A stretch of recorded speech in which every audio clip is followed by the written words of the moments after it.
Só boa tarde, né? Queria primeiramente agradecer aí de todo o coração pelo convite, né? Agradecer a Tibete pelo o convite, quase a convocação para estar aqui, né?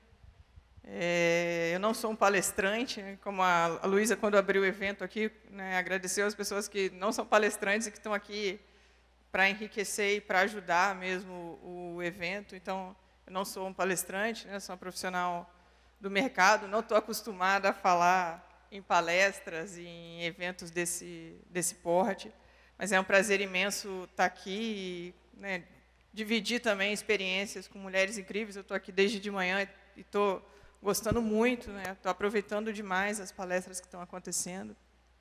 Então, obrigada pelo convite, obrigada pela presença. Eu vou falar um pouquinho sobre como é ser mulher na indústria. Então, estou falando aqui de indústria mesmo, de base, de chão de fábrica, de trabalhar de uniforme, de capacete. E ainda é uma jornada muito solitária, né? A gente que está na indústria vê o quanto ainda está longe de ter equidade de gênero nesses ramos, né? Então, eu fico muito feliz de ter a oportunidade de dividir isso com outras pessoas, de aprender isso com outras pessoas, né? Eu vou falar um pouquinho, né, de quem eu sou, né, o que eu faço, né, qual é o meu trabalho. Vou falar um pouquinho de como foi a minha infância e a minha época de faculdade até chegar aqui a esse palco. E vou passar um pouquinho de como tem sido aí ao longo dos anos a minha experiência de trabalho. Eu tenho 12 anos de carreira, então de como tem sido aí ao longo desses anos, como tem sido vivenciar a indústria, né? E o que eu aprendi com isso. Então, eu queria que fosse um bate-papo, assim, não é exatamente uma palestra. Eu vou falar aqui, todas as coisas que eu vou dizer são coisas que eu vivi e que acontecem comigo todos os dias, tá? Então, se sintam-se à vontade também para sugerir, para parar, perguntar, enfim. Bom, eu sou engenheira mecânica, eu sou formada pela antiga Escola Federal de Engenharia de Itajubá, que hoje é uma universidade tecnológica, né? É uma universidade bastante reconhecida nesse ramo de engenharia. Trabalhei com siderurgia, fui funcionária da CSN por 4 anos, então, diretamente com indústria de base mesmo, o aço. Até tinha alguém da Vilares aqui que conversou. Eu fui funcionária da CSN há algum tempo. Atualmente, né, sou gerente das operações do Terminal Aquaviário de São Sebastião. Quem já passou ali por São Sebastião e Ilhabela passou pelo terminal, né, viu ali que tem uma planta da Petrobras ali. Aquele é o maior terminal da América Latina, tá? A gente opera petróleo que vem da plataforma. O nosso trabalho é receber esse petróleo e armazenar e depois enviar para as refinarias que estão aqui em Paulínia, em São José, enfim, as 4 refinarias do estado de São Paulo. Então, atualmente, a minha equipe tem 150 pessoas. A gente trabalha 24 horas por dia, 7 dias da semana, 365 dias do ano, e a gente é responsável pelo abastecimento de 60 milhões de habitantes. Então, é um trabalho que não para, né? Então, é um desafio, porque são 24 horas todos os dias, a gente discutindo o que vai acontecer, se mudou o tempo e o navio não atracou, se vai faltar petróleo na Replan, se vai faltar querosene em Guarulhos e os aviões não vão poder subir. Então, não é moleza. Eu vou mostrar ali, tem umas fotos mais à frente. Mas, para destacar, eu sou a única gerente operacional da companhia hoje, tá? O gerente operacional é aquele gerente que está na área, efetivamente, né? Então, é só para ter uma ideia, porque eu sei que é difícil ir longe para a maioria essa realidade, né? Aqui a gente tem 4 petroleiros. Esses navios eles vão até as plataformas em alto mar, abastecem, né? Vêm cheios de petróleo. Então, eles encostam aqui no terminal. A Ilhabela está aqui. Então, a gente recebe o navio. Aqui tudo é uma série imensa de tubulações. Aqui dá para ver que essa ponte tem um pouquinho mais de 1 quilômetro. Então, a gente tem aqui mais de 1 quilômetro de tubulações em cima do mar, o que também é uma responsabilidade muito grande, né, porque a gente tem um cuidado ambiental aí que é sempre um estresse na vida da gente, 24 horas por dia. E aqui a gente tem um parque de tancagem, a gente tem 40 tanques aqui nessa foto, e a gente armazena o petróleo, faz um tratamento e envia para ser processado aqui nas refinarias de São Paulo. Tá? Então, isso é um pouquinho do que a gente faz. Eu vou contar um pouquinho de como foi a minha infância, porque eu considero que isso é muito importante para onde eu quero chegar e pelo motivo de eu estar aqui hoje. Né? Eu tive uma mãe, eu tenho uma mãe extremamente independente, tá? Minha mãe é engenheira, se formou na década de 70, então é uma mulher que sempre trabalhou, foi engenheira de quando se formou até aposentar, né? Então ficou aí 30 anos no mercado nesse ramo. É uma pessoa que, quando chegou no seu primeiro emprego, não tinha banheiro feminino. Então, assim, não sei se vocês conseguem imaginar o que é você chegar no seu local de trabalho e não ter um banheiro feminino. Então, eu cresci com um exemplo muito forte do que é trabalhar como ser mulher no mercado, né? E do que é ser mulher na vida, com 3 filhos, correndo atrás, tendo 2 empregos e tudo mais, né? Então, é um exemplo muito forte e é uma coisa que marca muito a minha vida. Além de ter uma mãe muito independente, bem diferente das minhas amiguinhas lá na década de 80, eu tive um pai que esteve o tempo todo incentivando as mesmas atividades nos meninos e nas meninas. Né? Eu tenho 2 irmãos homens, e o meu pai me levava em jogo de futebol, meu pai me ensinou a gostar de esportes, que eu gosto até hoje. O meu pai me ensinou macete de matemática quando eu era criança, que eu uso até hoje como engenheira, faço contas do jeito que meu pai fazia comigo quando eu era criança, há 30 anos atrás. Então, eu tive uma criação que influenciou muito o meu perceber de que as meninas podem ser o que elas quiserem. A gente já discutiu aqui, em outras palestras, né, alguns dados de crianças e do que é importante a gente mostrar para as meninas. Eu trouxe alguns dados também. Até a Paula, do PayPal, quem teve a oportunidade de ver ela falando, ela contou que o PayPal hoje tem um projeto de levar meninas para conhecer o PayPal e para incentivar as meninas na área tecnológica, o que é muito importante. Né? Então, eu trouxe aqui alguns dados, né, sobre infância e, principalmente, carreiras ligadas à tecnologia. Então, tem uma pesquisa, essa pesquisa da Unesco, que 90% das meninas de 6 a 8 anos acham que engenharia é coisa de menino. Então, quer dizer, a gente, desde cedo, pensa crianças de 6 anos, 8 anos. Por que essas crianças acham que elas não podem ou não devem, ou isso não é coisa de menina, estudar engenharia, estudar as ciências exatas, né? Estudar as carreiras ligadas ao STEM? E aí eu trouxe alguns outros dados que eu considero que são importantes. Né? Meninos e meninas têm faculdades cognitivas comparáveis para o raciocínio matemático durante a infância. Então, essa pesquisa ouviu e fez testes com meninos e meninas, né, em idade escolar, e comprovou por números que essas crianças têm as mesmas características para raciocínio lógico. Então, meninos e meninas têm raciocínio lógico idênticos, não existe nenhuma diferença, nenhum motivo para a gente classificar meninos como espertos, inteligentes e entendedores de matemática, e meninas como profissionais de humanas. Né? As meninas começam a duvidar da sua inteligência aos 6 anos. Então, pensa, né, gente, o que é uma menina de 6 anos passar a duvidar da própria inteligência? Né? E essa pesquisa é interessante porque ela pegou lá crianças de várias idades, ela percebeu que essa curva tem um ponto de inflexão a partir dos 6 anos, quando a menina, quando perguntada se ela é capaz de realizar atividades de pessoas muito espertas ou muito inteligentes, elas começam a achar que não.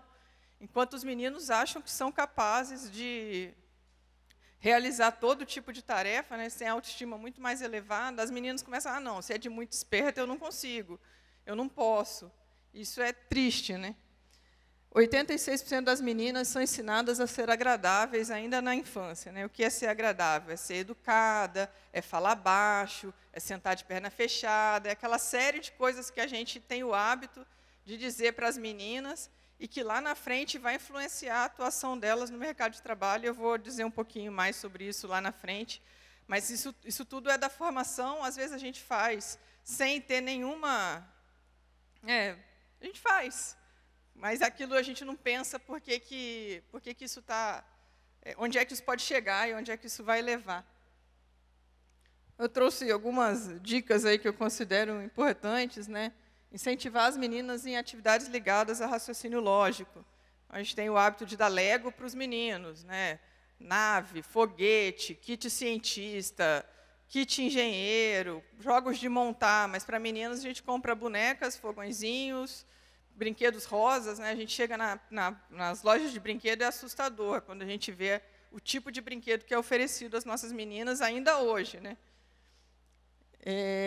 Dar bons exemplos, né? Além de ser bons exemplos, né? Mostrar para as meninas quantas mulheres bacanas a gente tem, quantas mulheres cientistas, quanto aquela tia que foi fazer mestrado não sei aonde, e incentivar as meninas de que elas podem, de que é possível, né? Deixá-las tomar decisões. As pesquisas também mostram que a gente deixa os meninos tomarem mais decisões, mas a gente tem a tendência a proteger as meninas, a não deixar que elas tomem as próprias decisões sozinhas. Então, pequenas decisões que podem ser tomadas por crianças devem ser tomadas por elas, né? E a gente tem o hábito de deixar essas decisões todas para os garotos. Esse trocar o que linda pelo que esperta, ele entrou aí porque ele aconteceu comigo há uns dias atrás, tá? Uma amiga colocou numa rede social uma foto da filha dela, de uns 6 anos, e a atividade era que cada criança, uma vez na semana, uma criança faz a leitura de um livro para a sala toda ouvir. Então, a mãe recebeu a foto da escola, né, colocou lá numa rede social, toda orgulhosa, e eu comentei lá, que linda. Aí, dei enter e foi. Aí eu reli aquilo e falei, poxa, a menina está lendo. Por que eu estou fazendo um elogio de beleza, né? Linda é um adjetivo que você dá para uma pessoa bonita, para uma menina que está fazendo uma atividade super legal, ela está lendo, está na frente da classe toda, né? Ali uma atividade desafiadora para ela, provavelmente foi a primeira vez que ela falou em público. E aí eu mesma fui lá, apaguei correndo e mudei, né? E eu observei que todos os comentários, tinha vários comentários na foto, era uma foto bonita de uma criança, e vários comentários, e todo mundo associa o ato de uma criança que está lendo, fazendo uma atividade super interessante à beleza, só porque era uma menina.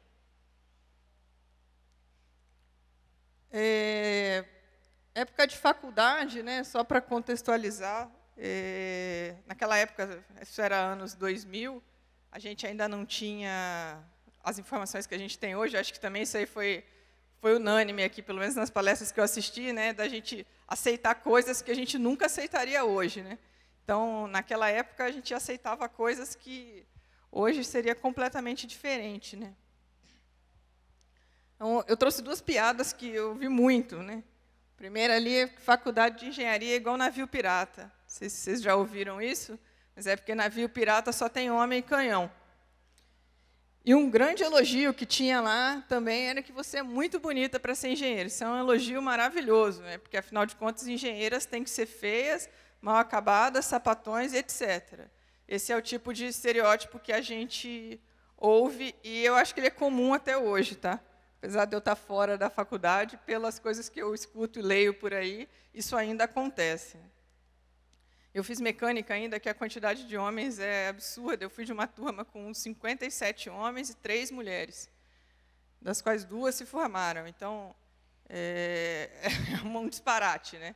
É uma diferença muito grande. E a quantidade de comentários que a gente ouvia também era muito escandalosa e exagerada, tá? Assim, de roupa, de ter medo de sair de uma festa sozinha, de estar em ambientes que você parece que vai ser assediado a qualquer momento. Isso é muito ruim, né? Isso é muito triste. E uma outra fato que me marcou muito, eu fiquei tentando lembrar das coisas que eu poderia dizer aqui, lembrar como exemplo, esse eu lembro perfeitamente. A gente tinha muita aula prática, né? Então, tinha torno, fresa, solda, coisas desse tipo. Eu fiz mecânica, então esse maquinário era muito comum. E, obviamente, não tinha máquina para todo mundo, e a gente tinha que implorar para fazer aula prática, porque até o professor queria tirar a gente. Não, mas vai quebrar a unha. Não, mas vai sujar sua mão. E coisas desse tipo que não fazem. Você tinha que falar, não, mas deixa eu fazer, né? Eu é que quero fazer. E as pessoas não deixavam, era tudo, não, pode deixar que eu faço. Não, não precisa. Não, você vai sujar sua mão. Ninguém quer ouvir o que a mulher quer dizer, né? Ninguém quer acreditar que ela quer fazer, porque a gente quer fazer, senão não estava aqui, né? Senão eu não faria, né? Senão eu ficava em casa, senão eu não estaria nessa faculdade.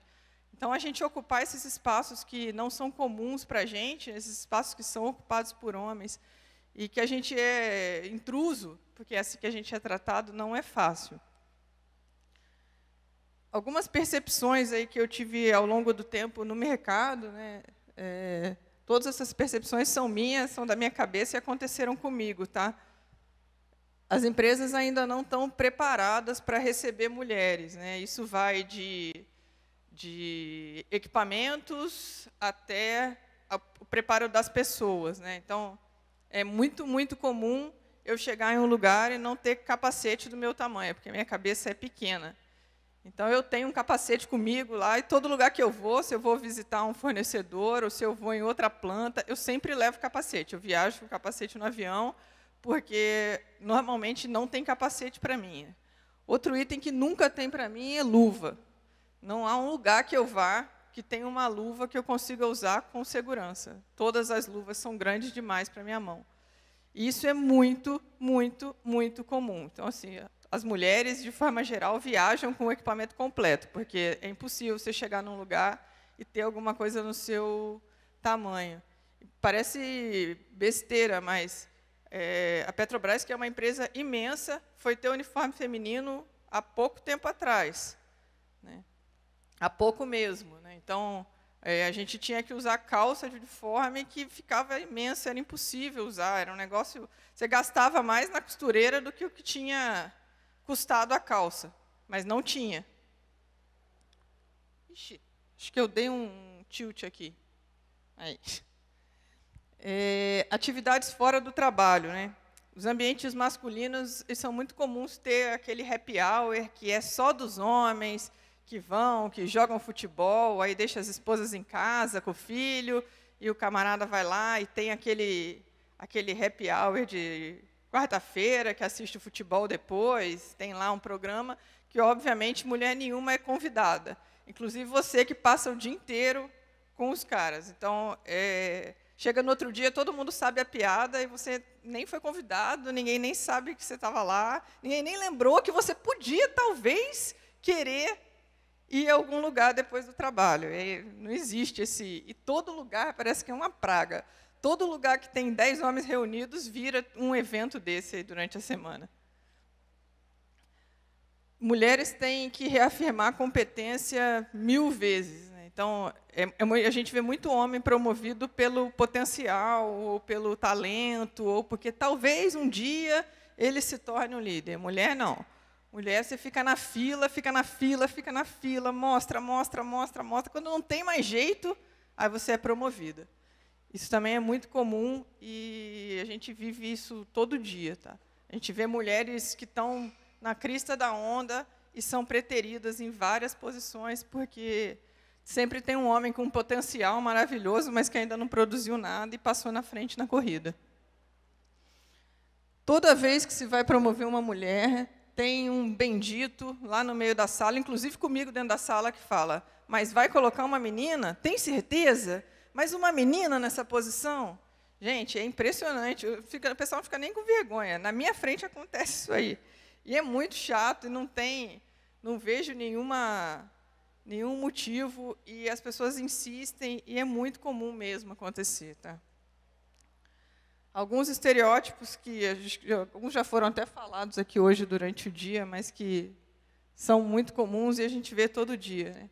Aquela conversa de que mulher não se entende. Mulher, quando vai trabalhar com mulher, não vai dar certo. Isso, no ambiente que não tem mulher, acho que mais comum ainda. As mulheres, toda vez que tem 2 mulheres e acontece qualquer coisa, é porque as mulheres não se entendem. Eu já tive a oportunidade, não sei se posso chamar de oportunidade, né, mas a tarefa de destituir uma garota, era uma coordenadora da minha equipe, e não tinha, né, era um problema, eram outros problemas que ocorriam, e, poxa, quando essa menina foi destituída, o pessoal fala que mulher é que é fofoqueira, né, mas ambiente que tem homem é um caos. E aí, aquilo tomou uma proporção, né, de que eu tinha destituído uma mulher, porque mulher com mulher não dá, porque para trabalhar comigo tinha que ser homem, porque senão não dá, não tem compatibilidade, tem briga. E assim, não tinha nem um mínimo de verdade na história, mas pô, aquilo virou lei e, poxa, é um negócio chato pra caramba, mas é comum. Mulheres e palavrões, expressões agressivas, piadinha, qualquer coisinha, o cara falou merda, merda, quase nem é palavrão. Mas ele te pede desculpa, só falta ajoelhar. Não, desculpa, ai, nossa, não vi que você estava aqui na sala. Como se você não pudesse ouvir nada, se fosse de porcelana, né? Qualquer coisa que fosse dizer vai te ofender. Nossa, demais, você não vai nem dormir porque ele falou aquilo, né? Mulheres e capacidade de organização. Hoje acontece menos comigo, porque a hierarquia me ajuda. Mas, antigamente, todas as festas de aniversário, tinha 50 homens na equipe, mas todas as festas de aniversário, evento de final de ano, tudo era eu que tinha que organizar. Ou, então, fazer PowerPoint, escrever no quadro porque a sua letra é bonita, fazer ata porque você é organizada. Gente, pelo amor de Deus, não, são coisas que não cabem, e a gente vê isso direto. Tudo que exige um pouquinho mais de organização, as pessoas querem empurrar para as mulheres, mesmo que elas sejam engenheiras e não secretárias. Porque as pessoas querem que a gente seja secretária. Nada contra as secretárias, claro, mas incomoda demais a presença de mulheres que não estão em posição inferior na cadeia. Mulheres e a questão da aparência, né? A gente classifica demais as mulheres, né? Não só os homens, como nós mulheres também. A gente classifica muito as mulheres pela forma de se vestir, pelo cabelo, pela maquiagem. Isso aconteceu muito na Petrobras com a Graça Foster, quando foi presidente, né? A gente via gente que nunca sentou com a Graça Foster numa mesa, até porque a Graça Foster era presidente. Dos 100 mil funcionários da Petrobras, muito pouca gente sentou na mesa com ela, né? E as pessoas insistiam num estereótipo de que ela era ruim, de que ela batia na mesa, de que ela xingava, e aí associavam ao cabelo dela, porque ela é feia, porque ela não se arruma. A Dilma viveu muito isso, né? Como presidenta, né, independente de competência, a gente, muitas vezes, né, criticava a roupa, o cabelo, a forma dela se vestir, e coisas que não tem nada a ver com a competência, e coisas que a gente não faz com os homens, né? Ninguém aqui nunca classificou o terno do Temer, do Lula ou do Bolsonaro, né? O Bolsonaro agora está inovando, porque como parece de chinelo, de coisa a gente está falando mais, mas não é o padrão a gente criticar roupas de homens, nem a aparência de homens, né? Mas de mulheres a gente faz demais isso. Tem aquele famoso meu anjo, princesa, bonitinha, que também é muito, muito, muito desagradável, né? Eu tenho muito contato com gente que eu não conheço presencialmente, a empresa é muito grande, tem muita gente que eu trato muito por telefone, mas nunca vi na vida. E é muito comum, principalmente no telefone, colegas falarem, não, meu anjo, mas não sei o quê, não, princesa. E aí eu costumo, agora que a hierarquia me ajuda, né, eu costumo falar, meu, não sou seu anjo, né, eu não quero que você me chame de bonitinha. E a reação de 100%, toda vez eu faço, e 100% das respostas é, nossa, mas por que você está brava? Nossa, mas por que você está falando assim? Eu estou falando assim porque eu nem te conheço. Por que você está me chamando de meu anjo? Eu sou seu anjo. Né? E a gente é tratada como agressiva, como intransigente, como sem paciência. Nossa, eu estou te fazendo um elogio e você está me criticando. Né? O homem santo e a mulher é que é ruim. Né? A Tibete falou desse livro aqui como impulsionador desse evento. Eu não sabia que ela ia falar isso, mas esse livro foi um impulsionador da minha carreira. Eu coloquei a foto dele aqui. Eu normalmente até brinco que a Companhia das Letras tem que me pagar uma comissão, porque o que eu faço de propaganda desse livro, e eu já comprei meia dúzia deles para amigas minhas. Eu comprei esse livro por acaso, no aeroporto, uma vez, que eu estava lá meio sem nada para fazer, não tinha levado o livro, estava sem bateria, alguma coisa nesse sentido. E foi logo que esse livro foi lançado, então ele estava na vitrine, isso vai fazer uns 5, 6 anos. Eu tenho horror a livro de autoajuda. E aí eu bati o olho nessa capa, me chamou a atenção o nome da Sherry, porque eu já sabia que ela era a diretora do Facebook, E eu olhei, peguei o livro na mão, né, dei uma lida, falei, nossa, isso não é um livro de autoajuda, isso é um livro de uma mulher que está no mercado e ela está dando dicas preciosas aqui, né? E acabei comprando o livro, li numa sentada, e esse livro mudou a minha forma de enxergar a minha carreira, mudou a minha forma de enxergar a minha vida. Então, quem tiver oportunidade, compra esse livro, mas compra hoje, acho que até está esgotado, mas deve ter no Kindle, enfim, nessas plataformas digitais, com certeza tem. As coisas que ela fala sobre o mercado de trabalho abrem os nossos olhos para as coisas que a gente não vê normalmente. Então, a gente passa a nossa carreira vendo um monte de coisas acontecer e sem perceber o quanto isso nos afeta e o quanto isso é ruim para a gente. Então, eu aprendi demais com esse livro, eu trouxe essa capa aí porque realmente mudou a minha forma de enxergar a minha carreira. Esse livro me ensinou duas coisas muito importantes que eu falo para mim todos os dias. A primeira é usar essa frase: o que você faria se você não tivesse medo? Então, até no livro ela coloca, você faz essa pergunta para você e a resposta que você der, você faz, porque essa é a coisa certa a se fazer. Acho que até estava num dado que a Margarete colocou aqui de manhã, né? As mulheres não acreditam nelas mesmas. E a gente tende a não fazer as coisas que são importantes, que são fundamentais na nossa carreira, e nós não fazemos porque a gente tem medo. A gente tem medo de colocar uma proposta melhor no trabalho. Ela até falou que, né, que alguém que era de RH que estava aqui, né, citou que tem sempre as mulheres, os homens eles vão para a vaga sabendo que eles não cumprem os requisitos. As mulheres só vão quando elas cumprem completamente os requisitos, né? Isso, a pessoa que falou aqui, fez a pergunta, deu um depoimento dela, né? Mas isso é verdade, isso está em todos os dados. Então, eu acho que é muito importante a gente olhar para os nossos medos e seguir em frente, porque senão a gente não faz. Sentar-se à mesa. Isso aqui foi um tapa na minha cara quando eu li. Na época, eu trabalhava num lugar que tinha uma mesa imensa, e eu sempre sentava nas cadeirinhas que ficavam do lado de fora. Sempre, sempre, sempre. Eu sempre gostei de sentar no fundo, eu nunca gostei de sentar na frente, eu achava que isso era meu, né? Eu não gosto de ficar ali e tal, eu prefiro sentar no fundo, prefiro sentar fora, enfim, coisas desse tipo. E aí ela mostra com dados e fatos que as mulheres não se sentam à mesa principal. Eu falei, nossa, eu nunca mais vou sentar do lado. E aí eu comecei a fazer isso. E comecei também a perceber que todas as outras mulheres, as outras poucas mulheres que às vezes aparecem, sempre se sentam do lado de fora. As mulheres sempre fazem isso. E quando a gente faz isso, a gente tira a nossa posição de protagonismo. A gente se esconde. A gente tira o nosso espaço de fala.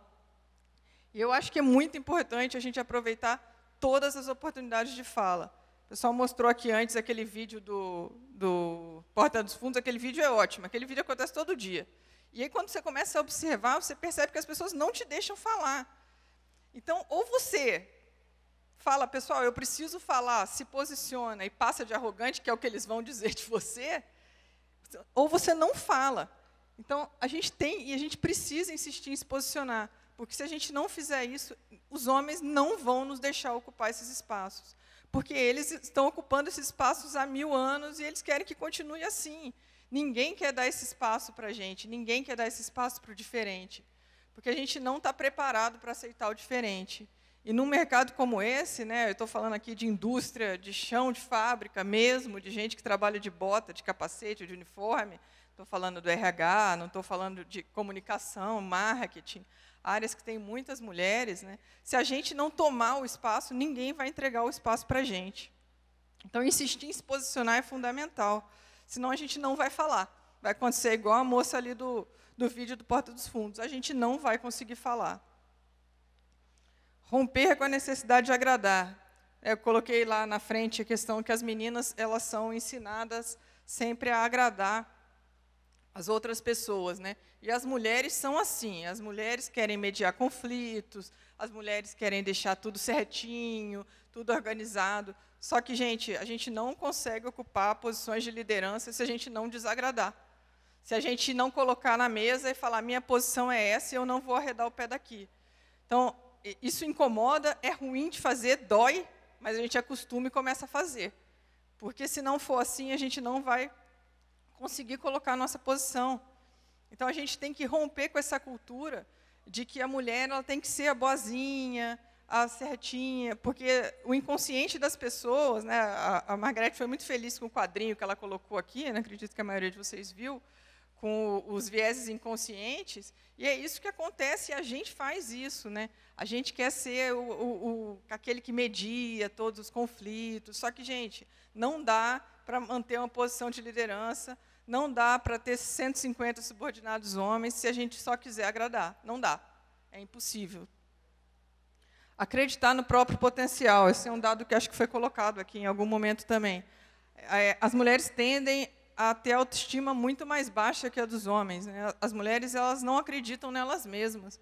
E se a gente não olhar no espelho todo dia e acreditar que a gente pode falar, pô, eu sou boa, eu sou poderosa, eu vou lá e vou fazer, a gente não vai fazer. Né? A Tibete não está aqui não, né? A primeira resposta que eu dei para ela, quando ela me mandou uma mensagem, falou, eu vou fazer o evento, você tem que falar. Eu falei, imagina, Tibete, não sou palestrante, não vou falar nada. Aí depois eu parei, pensei, falei, por que eu não vou falar? Né? Se ela está me chamando, é porque eu devo ter alguma coisa para falar. Por que não? Por que não abrir outras portas? Por que não abrir outras oportunidades? Mas a gente tem a tendência a falar, não, imagina, não vou fazer, ou não, a vaga não é para mim, ou não, eu não vou lá falar de salário, E não dá, senão a gente não vai sair do lugar.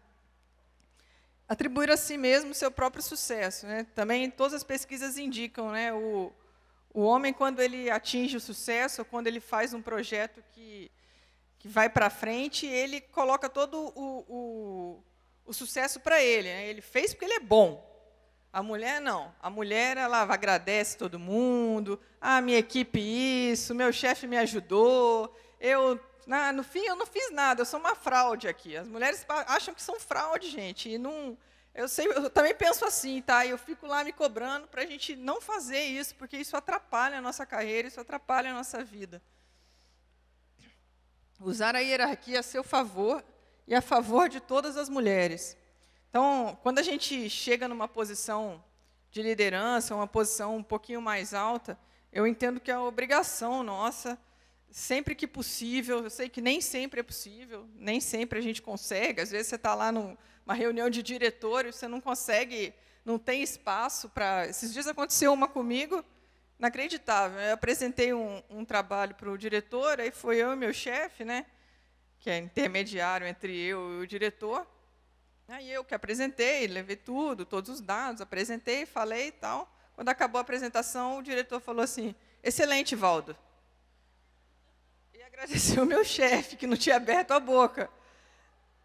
Então, assim, isso acontece todo dia, e nem sempre a gente consegue. Eu fiquei quieta, eu ia falar o quê? Pô, cala a boca, o cara nem fez nada, por que você está falando isso, seu machista? Não podia falar isso. Mas também, isso aconteceu essa semana até, foi terça-feira. Eu chamei uma engenheira, foi apresentar um projeto lá, e o colega era chefe dela, estava junto, e a menina falando, e o cara interrompia. A menina falando, o cara interrompia. Eu fui ficando aflita com aquele negócio, foi me dando... E aí eu falei, fulano, deixa a colega apresentar, porque está difícil, né? E, assim, ela não consegue falar, eu não estou entendendo nada, porque você está atrapalhando. E aí ele ficou sem graça, né? Não sabia o que falar, e a menina conseguiu deslanchar, uma engenheira conseguiu fazer a apresentação dela lá. Mas, assim, então, aproveitar quando a gente tem essas oportunidades, né? Quando a gente tem oportunidades de falar, a gente ajudar outras mulheres, né? E aí, continuando esse assunto, e para finalizar, eu fiz questão de deixar essa imagem aqui como um finalmente, aí, porque a gente precisa suportar outras mulheres, né? Não é suportar de aguentar, é suportar de ajudar a levantar, porque se a gente não se ajudar, ninguém vai fazer isso pela gente. Então, a gente, quando começa a crescer um pouquinho, a gente tem que dar a mão para quem está embaixo, a gente tem que dar a mão para mulheres que estão em posição mais difícil na carreira, a gente tem que dar a mão para as mulheres negras, a gente tem que dar a mão para as mulheres lésbicas, porque a gente também foi suportado por outras mulheres. Né? A minha mãe está aqui, também suportou muitas dessas mulheres, né? Foi uma pessoa que lá em 1970 trabalhou para que eu pudesse estar aqui hoje, para que a gente pudesse estar aqui hoje, discutindo o empoderamento feminino, muitas mulheres fizeram isso por nós, e nós precisamos fazer isso por outras mulheres, pelas meninas que estão aí. Isso é uma obrigação nossa como sociedade, né? Então, eu encerro aí com essa ideia, meu contato está aí. Muito obrigada, é um prazer imenso estar aqui. Eu queria fazer uns agradecimentos. Eu tenho um fã-clube aqui, então, o meu pai e a minha mãe estão ali, e eu acho que estão aqui para provar o que eu disse aqui, né? Eles nem sabiam que eu ia, a palestra estava nesse, eu tinha falado aqui sobre a forma que eu fui criada, mas eu acho que a presença deles aqui prova o que eu estou dizendo, né? É quando a gente tem apoio e é quando alguém incentiva a gente, nos dá a oportunidade de ter os privilégios que eu tive, é que a gente chega. E a gente tem a obrigação de fazer isso por outras pessoas. Então, eu queria agradecer meus pais, minha cunhada está ali também, minha esposa está aqui também. Vou fazer um agradecimento especial, porque não é fácil aguentar alguém que trabalha 24 horas por dia. Então, escutou essa apresentação aí 1000 vezes, que eu fiquei treinando lá em casa. Então, muito obrigada a vocês. Não sei se vai para a pergunta. Tem tempinho para pergunta.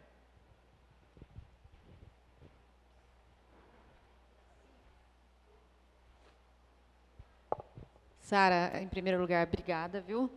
Eu acho assim, para a gente que está nesse campo de indústria pesada, é um prazer poder ouvir de uma mulher que vive tudo isso dia a dia, o que você passa, que é um trabalho que a gente tem de tentar fazer a nossa indústria um pouco menos difícil para as mulheres, trabalhando com os homens primeiro. Mas a minha pergunta é mais focada para as mulheres aqui no nosso público. Às vezes eu convivo com algumas situações, principalmente entre boatos, comentários, onde as próprias mulheres reforçam os boatos, as próprias mulheres julgam mulheres.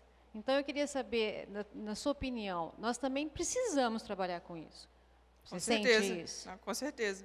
Porque é desagradável. Às vezes eu trabalho com uma pessoa e falo, escuta, eu acho que você, no meu caso, você não deveria dar margem, você não deveria concordar, você deveria falar, ó, você tem provas, olha, você tem certeza? Então, não dá continuidade, mas a gente sente que no nosso mundo feminino, né, nós mulheres, às vezes, também facilitamos para que isso continue, que isso perdure. Eu acho que é de todo mundo, né? É muito comum a gente ver todo mundo espalhando determinadas coisas ou reforçando certos estereótipos que não são legais. É muito comum ver mulher forçando um machismo, né? Mas acho que é um trabalho de formiguinha, e é o que eu tento pelo menos fazer lá, eu explico, eu aproveito todas as oportunidades de fala para mostrar para as pessoas. Agora teve o Dia da Mulher lá, eu criei um evento paralelo fora do corporativo lá para falar, para expliquei os termos de feminismo lá para a equipe toda. Então, assim, eu tento aproveitar as oportunidades, porque realmente é um trabalho de formiguinha e tem que ser com todo mundo, não adianta ser só com o homem. Isso é sororidade, né? Justamente.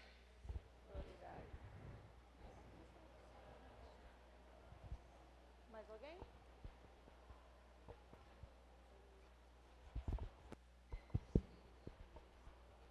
Oi, tudo bem?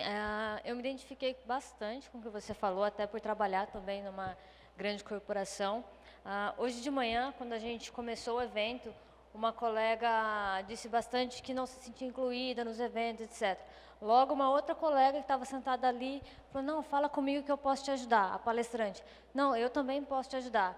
Eu acho que fora das empresas a gente ajuda outras mulheres, mas dentro da corporação eu ainda não enxergo isso. Como eu vi que você falou que isso ainda é muito importante, né? Dar dicas de como a gente pode levar isso lá para dentro. Como a gente pode falar para as nossas gestoras impulsionarem outras mulheres ou irem atrás dos seus espaços. Bom, eu procuro fazer, isso que eu estava dizendo aqui, né? Procuro fazer um trabalho de formiguinha, assim, né? De conversar com outras mulheres, de colocar esse assunto sempre em pauta. Eu estou sempre falando desse assunto, pessoal, os homens não me aguentam mais lá, porque eu estou sempre falando disso, né? E eu acho que a ideia é umas coisas. Eu tento fazer algumas ações, tem as ações corporativas, mas o que eu posso fazer ali para ajudar, por exemplo, homem acompanhar filho em consulta, ou homem o filho está doente, eu falo, não, vai lá, cara, vai lá, o filho está doente, vai cuidar do filho, libera a sua esposa, né? Então, mas são ações individuais, né? E é o que eu tento fazer, assim, que eu acho que pelo menos a gente vai fazendo a nossa parte.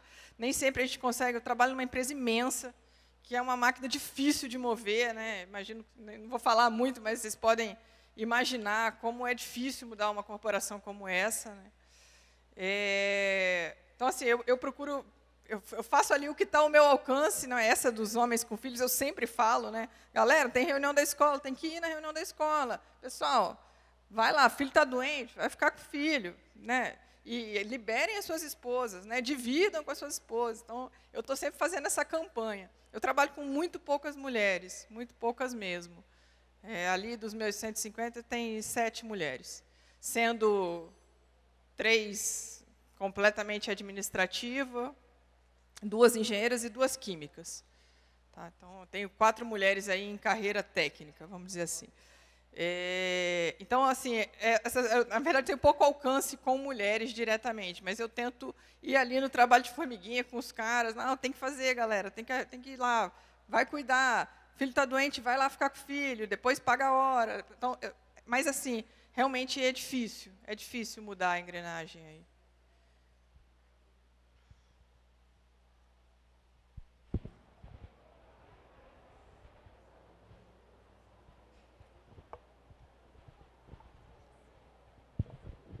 Oi, Sara, boa tarde. Eu sou a Juliana, também trabalho numa indústria, numa multinacional, também bastante masculinizada. A gente vivencia muito dos exemplos que você trouxe aqui para o evento. E eu queria saber de você como foi o processo de conquistar a credibilidade e respeito de um público tão grande, tão masculino, que passou a ser liderado por você. Assim, eu acho que muito é trabalho, 90%. Hoje eu tenho o pessoal que trabalha comigo, às vezes fala, poxa, quando falaram que você vinha para cá, a gente falou, nossa, mas uma menina, não, vai pôr uma menina aqui. E aí, né, o pessoal fala, hoje a gente vê que, você toma conta, que deu certo, que você dá conta, que é isso aí. Então, a gente fica feliz de ouvir coisas desse tipo, né? E eu acho que é trabalho, é exigir respeito. Às vezes a gente impõe. No começo eu tinha muito medo de impor situações assim, ainda quando eu era engenheira, ainda quando eu exercia a função técnica, né? Eu tinha muito medo assim de bater na mesa e falar, não, é isso aqui, porque eu estou falando, porque eu olhei, porque né? Porque assim, a gente é muito interrompida. Acontece muito, aquele vídeo é muito bom, aquele vídeo do Porta dos Fundos. Aquele vídeo é uma sátira de uma situação absolutamente real, que acontece muito. E é muito comum essa coisa do roubar ideia, do interromper, o mansplaining é direto. Então, assim, às vezes, eu fui muito tratada como intransigente, muito. Até que eu comecei a perceber que o colega homem, e isso é aprendizado, né? São coisas que, a hora que alguém te fala, você fala, nossa, é verdade, é isso mesmo, né? E são coisas que às vezes a gente não percebe, né? Eu comecei a perceber que o colega homem, quando ele impunha a posição, ele era líder, ele era assertivo, ele era o cara legal. Mas quando eu falava, eu era intransigente. Só que as pessoas falam tanto que você passa a acreditar naquilo. Você fala, nossa, acho que estou exagerando, acho que eu estou sendo intransigente, acho que eu estou sendo teimosa. E você começa a se detonar de uma coisa, de uma ação que é normal, que no mundo corporativo é assim. Porque você não, eu estava dizendo ali, a gente precisa romper com aquela coisa do agradado, ser boazinha, porque não dá, porque não existe isso, né? Você não sobrevive. E depois eu comecei a perceber, agora mais para frente, né, já exercendo funções de liderança, que quando você impõe posição, você também ganha respeito. Porque as pessoas falam, nossa, ela está falando, não adianta eu ficar aqui falando, achando que eu vou atropelar, porque eu não vou conseguir. Não adianta querer discutir em cima do que ela tem propriedade para falar, porque eu vou perder. E aí as pessoas começam também Então, é um processo que ele é longo, mas que eu acho que nós, mulheres que pretendemos atingir posições na carreira, nós temos que fazer, que é o processo de falar, eu vou impor minha opinião. Se você não gostar, vai ser problema seu, mas eu vou impor minha posição. Isso, de uma maneira ou de outra, acaba sendo visto, né? Assim, eu vejo que hoje eu tenho muito mais respeito e um dos motivos é o colocar a posição, né? E não ficar ali em cima do muro, na tentativa, porque a gente acha que... é isso que acontece mesmo. Primeiro, a gente é julgado. A gente é julgado como intransigente, a gente é julgado como quem não deixa ninguém falar, porque é isso que as pessoas interpretam. Todo mundo falou. A Margarete mostrou até um número aqui, né, que os homens falam 75% do tempo, em todas as reuniões. Tem um dado que foi no Suprema Corte Americana, eu acho, eu não estou lembrando agora o número correto, mas eles levantaram lá a quantidade de interrupções que acontecem com mulheres na Suprema Corte, era uma coisa absurda. Um negócio... Então, assim, não adianta, a pessoa pode falar para você que é mentira, mas não é. Não acreditem que é, porque não é. Né? Então, o fato de se posicionar te faz ter credibilidade. Isso é importante também. Te causa um primeiro mal-estar, mas depois ele vira um respeito. Pessoal, muito obrigada. Obrigada pela atenção de vocês aí. Foi muito legal.